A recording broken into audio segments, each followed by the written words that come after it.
They created a community because segregation forced them to. Maybe they didn't even want to.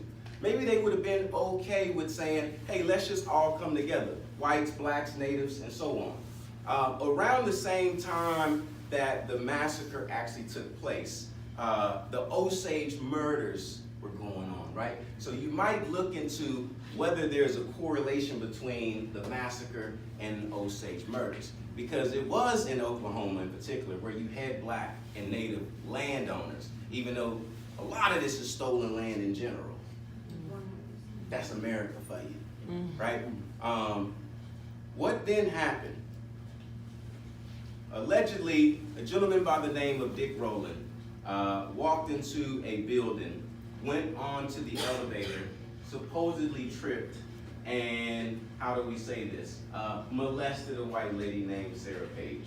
Now, obviously we don't have the facts of this, but this was the allegation. He then fled, went around to different places, landed at his mom's place in the Greenwood district, picked up later by a black and white officer, then sent to the courthouse. While there, the white mob decided it was going to arrive and lynch him. Pretty custom back then.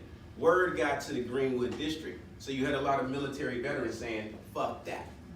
We're going down to defend our brother. They arrive. The white mob, black veterans get into it.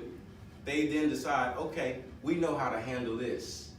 The white mob then shows up overnight, demolishes everything in sight. Word has it that there were actually bombs dropped on this land. Now, we started out calling this a race riot because that was the coined phrase, particularly because insurance companies did not want to actually have to deal with paying for the destruction. You call it a riot, by definition, that's just about a disturbance of the peace by a crowd. No problem.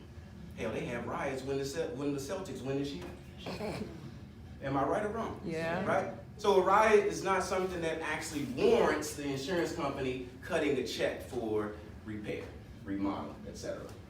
A massacre, though, is different, right? We